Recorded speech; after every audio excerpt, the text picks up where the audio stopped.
Namaskar, friends. We will see how our body processes our sugar. See, whatever you eat, whenever you eat, the food, when it gets digested, the nutrients are absorbed through the liver, and the nutrients in forms of sugar, they enter the bloodstream. Whenever the sugar is sensed in the bloodstream, pancreas will send the insulin. See, sugars cannot straight away get into your cells. It requires insulin.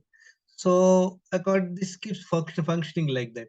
See, when you do not eat food, when you remain in fasting, say for about 10, 12 hours, your sugar level will be the minimum. That would be 70 milligrams per deciliter. So as and when you eat the food, it gets digested, and then you have sugar levels will go up. So within 2 hours, within 2 hours, the sugar level should come down be by 120 milligram per deciliter. This is an ideal range of sugar, and that's how body keeps on maintaining 70 to 120. When you don't eat, it will be 70. Suppose you don't eat for 2 3 days. What happens? The pancreas produces glucagon, and then the sugars which are stored in the liver and muscle tissues are taken, and that's how the bloodstream will have sugar. Because below 70 milligram per deciliter will cause, the brain will not get sufficient oxygen, and people may become disoriented, and they may fall into coma. So the body is making above 120 milligram per deciliter. If it runs for a long time, the sugars are toxic. They can cause the problem in the kidneys, eyes, and neuropathy and all that. So the body is designed to maintain this, whether you eat, whether you don't eat, whether you do the fasting or feasting. That's the mechanism. But what is happening to the insulin? Pancreas will produce, and the minimum, the whenever you did not eat for 12 hours, the minimum level insulin should be there. That would be around 3 to 5. Suppose after eating in 2 hours time, the insulin level may go up, but after 2 hours, they should come back by 30. This is an ideal range. High insulin level in the body is also toxic to the body. High insulin level can cause lots of lifestyle disorders. So this is a mechanism will keep on working. It's a balancing, right? So, but over the years, what happened because of our regular eating, I mean breakfast, lunch, dinner, and then in between snacks, coffee, tea, and that too high carb foods over the period of time. So, and in a day, 6 7 times a person is eating. Before the first time, whatever you ate is not fully digested, you are putting one more load of food there. So what happens is that insulin will be constantly going on, produced by the pancreas, and in 2 hours also sometimes the insulin will not come back to 30. Fasting insulin also will not come, but maybe it will be elevated. Maybe fasting insulin could be 10 20 30 40, and pp insulin would be 100 120 130 140 like that. But sugar levels would be maintained for many many years. But this high insulin level will cause people to gain overweight and cardiovascular disease, blood pressure, and all that. Sugar will happen much, much later because the body is trying to maintain the sugar levels within the range. Friends, see, look at it here. See, for many, many years, if you see, check your sugar levels, fasting sugar would be below 100 and PP will be below 120. HbA1c, the 3 months average sugar will be below 5.6%. That means 120 only. But whereas the insulin level in a very short period of time, initially within a year or 2 years, you find insulin levels are going up. And this parameter is an unhealthy situation. We are not diagnosing this problem in time. And look at Brent, frequent eating in a day, that too high carb food over years, 10, 15 years will cause insulin resistance. As I told you, high insulin levels and at the same time high blood glucose levels very detrimental to the body. And look at it, friend. What happens is that people will develop belly fat. This is me in 2014. People can develop overweight.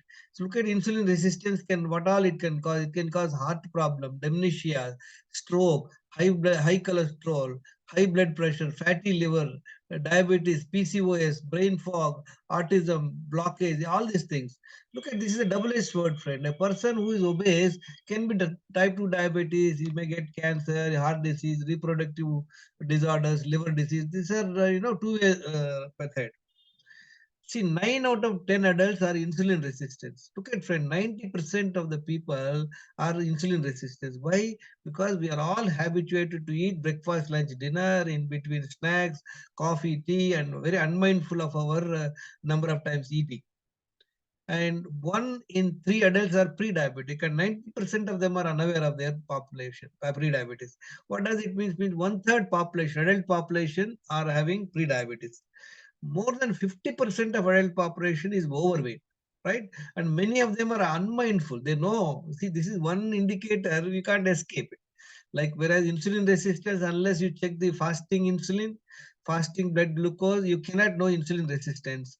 And unless you check HbA1c, you will not know pre-diabetes or diabetes. But overweight is visible. But very unfortunately, visible factor also people are ignorant and people don't take any action. See, friends, I have done a survey of 62 people who come to my house. I get them tested. Out of 62 people, 59 are found to be having insulin resistance of various degree. 95% of the people have insulin resistance. That means what? They're all in the wrong direction. If not today, tomorrow they are going to be already. Most of them are diabetes. 60% people are diabetes. I mean, sorry, overweight, and most of them are going to be into pre-diabetes, diabetes, PCOD, and blood pressure and all that. Number of overweight cases out of 62 people, 47 are overweight. That means 76% people. I'm only talking about 50% of adult population. Number of pre-diabetic cases are 21 people out of 62, 34%. Diabetic cases are 20, 32%.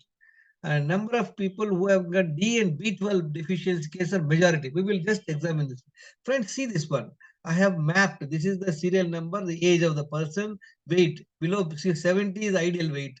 I've just given a broad idea of below 70. Anybody above 6 feet also should not be more than 70 kg. So I have just taken the 70 as a cutoff pair. Fasting sugar should be below 99. Fasting insulin should be 3 to 5. Whereas unfortunately, the lab reference is up to 25. People get misled. When you don't eat food, you should not have high insulin level in the body. Fasting insulin should be 3 to 5. Insulin resistance is a calculation. Fasting sugar multiplied by fasting insulin divided by 405 is the insulin resistance. Ideally is below 1.5. Above 1.5 to 2.9 is called mild insulin resistance. Moderate is 3 to 5. Severe is above 5. A1C below 5.6 is non-diabetic. Above 5.6 to 5.7 to 7.6.4 is diabetes. Above 6.4 is diabetes. Pre-diabetes, diabetes. D vitamin should be above 50, B12 will be above 500. Status I have written, D means diabetes. Look at friends, this is a 3-year data. Look at this 20 people, all of them are diabetes. Look at the HbA1c is 12.2% to 6.4. They're already diabetes. And insulin is fasting insulin is, look at friend, it should be below 5, but only one person has got 4.9. All of them are having high insulin level. Insulin resistance is very high. Fasting sugar also, see friends, only 3 people have got below 100 and all of them are having. And this red color means they're all overweight. Look at the second lot. This is some of them are pre-diabetic. Well, all these cases are pre-diabetic cases.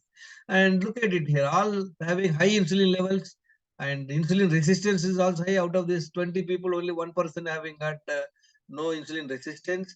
And but the HbA1c is 6.2. These all of them are pre-diabetic. And look at fasting sugar is low, friends. Look at it. This is a black color means they are not on below 100 only. Very good. But many of them are overweight. Look at these all the people non-diabetic friends. That means their HbA1c is very good, below 5.6. Excellent.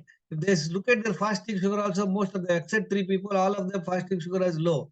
See, whenever we check only fasting sugar, when we check only HbA1c, we think we are all right. No, friends, we must check fasting insulin. Look at these people. Out of this almost 20 people, only 2 people have got below 5 insulin. But all other of them are having high insulin, fasting insulin, and with the result high insulin resistance. Look at their weight also. Out of these 20 people, only 4 people are normal weight. While all of them are 100 overweight. One person is 100 kg, 22-year-old boy 100 kg, 22, 79 kg, all this. So what we and also look at D vitamin deficiency is there, B12 is there, but they are non-diabetes. See, whenever I tell people, have you checked your sugar? No, my sugar is all right. Please, friends, sugar alone uh, will not give you the total picture. You must check your fasting insulin so that you can check insulin resistance. You should be below 1.5. below 1.5 is insulin sensitive. Your weight should be below 70, 6 feet. 5.5 feet should be about 60, 65. There should be around 5 feet height will be 50 to 55. And this gives a total out of 62 people, majority of the people are unhealthy.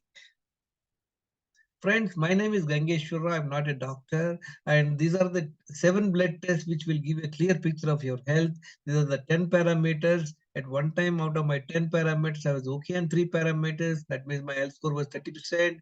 By following Dr. Mantina's natural lifestyle, I've improved my health in 4 months, 90%, friends. And anybody is interested to join Wellness Secrets group, this is a free group. I am only here to share the knowledge, friends, and my mobile number is 9840852996. Pay attention, invest time, friends, and knowledge and discipline are the gateways. If you like this video, please share to your friends, subscribe to my channel, and comment. Thank you very much for listening.